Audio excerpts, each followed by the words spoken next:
Hey YouTube, Scott Dunnage Garage, how you doing today? Well, Openroad has sent us a 270 awning to install on the Jeep and test out. Stay tuned while we get it done.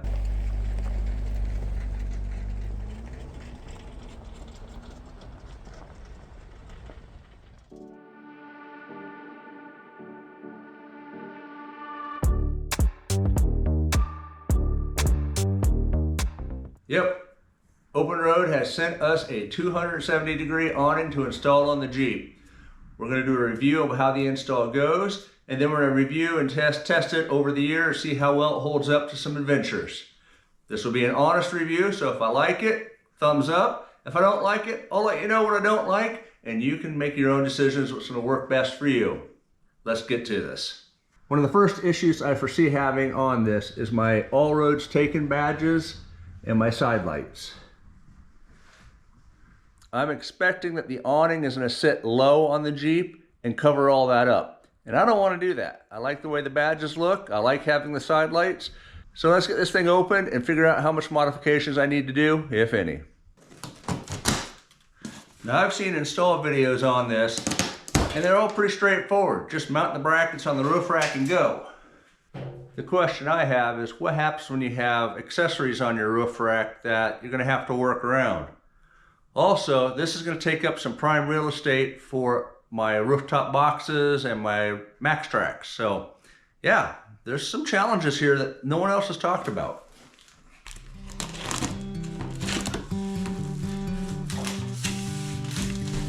If you notice, you have QR codes here for the instructions.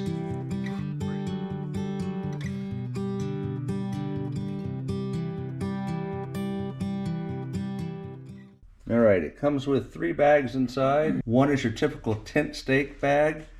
That's all that's inside of it. Hardware for mounting it. The next bag has the wiring kit, more hardware, the cinch rope, and there's also the 3 heavy-duty mounting brackets. Let's take a look at those on the Jeep. This is the bracket sitting on the roof rack. The holds don't go quite far enough back to catch this T-channel. Using the installed hardware, there's a pretty significant amount of slop right there, unless you turn it 90 degrees, but then there's really no way to make sure that doesn't twist when you're tightening it. The brackets are placed evenly between here, right here in the center, and then we have to have it on the inside of here. So they're as far out as they can get. Because we need to avoid where the bolts go in. Right. We are currently mocking up the awning to check to see if we need to modify anything, which we did. I ended up building a larger tab bolt for the brackets to mount to the roof rack. While it wasn't necessary, I do sleep a little bit better.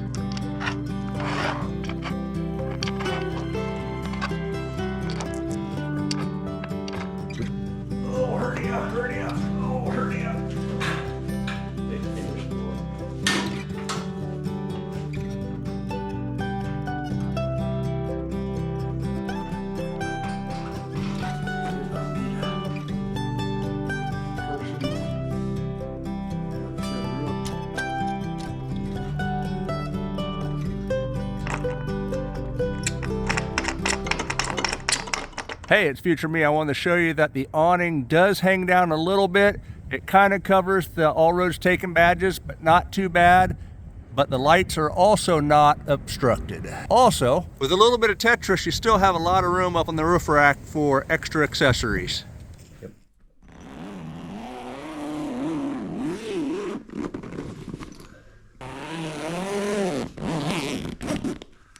I don't know if there's enough clearance to actually open this up, but we're going to find out.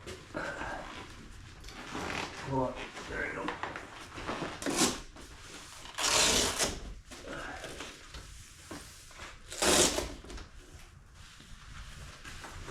Should just roll flop down. And this. We don't really have it snug, I guess. Oh, that would be awesome, getting that. Looks like you put sides down this thing. Yep. That would be cool. Yeah, we're in a. That's cool. We got a problem, Houston. How? Well.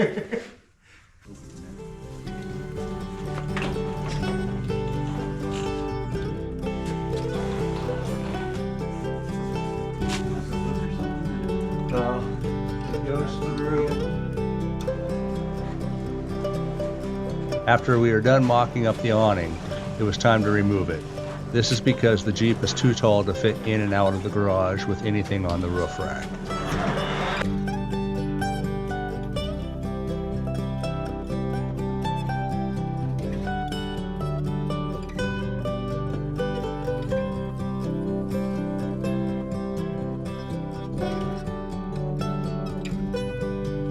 About a week or two later, with a little help from Joe, we were able to put the roof rack back on, and this time focus on the fine-tuned alignment of the rack.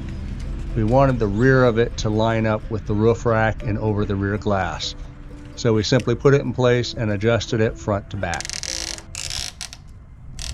Got a light on it too? Yeah, That's cool. real.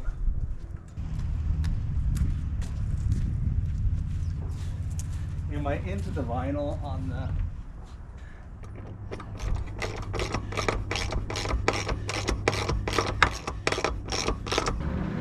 Here's a pro tip for you.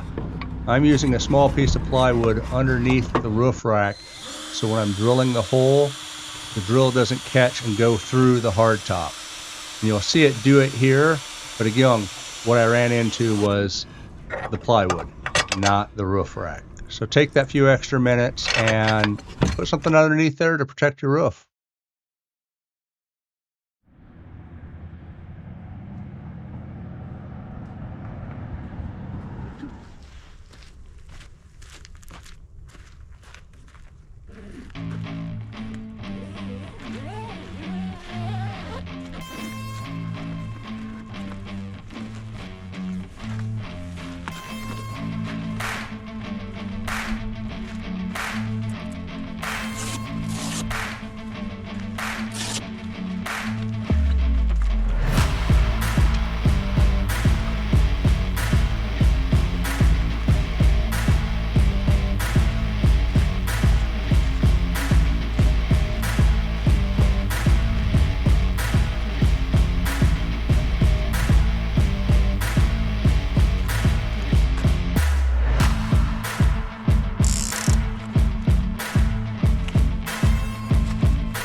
Another one of the amazing features of this 270-degree freestanding awning is the pre-installed lights.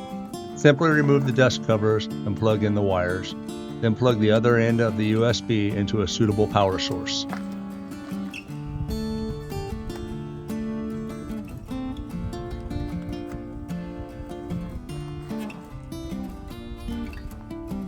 The lights are either amber or white, and they are dimmable.